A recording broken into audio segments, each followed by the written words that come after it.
আমার বেতন 1 লাখ টাকা ছিল, কিন্তু ভাই বসের মানসিক মানে এত কাজের প্রেশার নাই ভাই।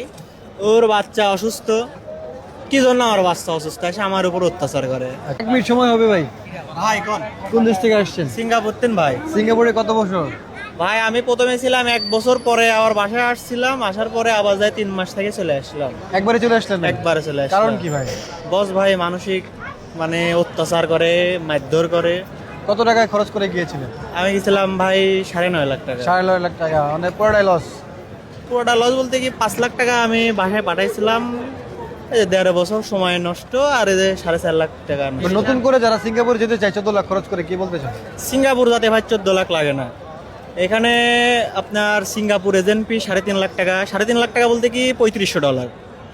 এখন ওই 3500 টাকা ওই ডলার হচ্ছে আপনার বাংলা এজেন্ট দিচ্ছে।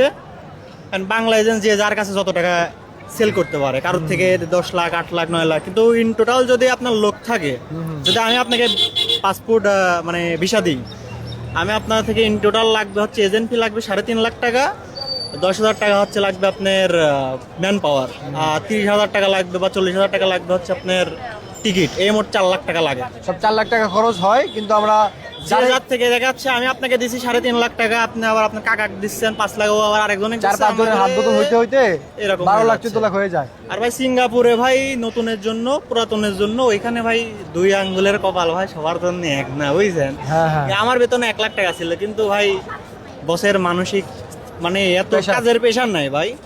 ওর বাচ্চা অসুস্থ, কি জন্য আমার বাচ্চা অসুস্থ এসে আমার উপর অত্যাচার করে। আচ্ছা। আপনি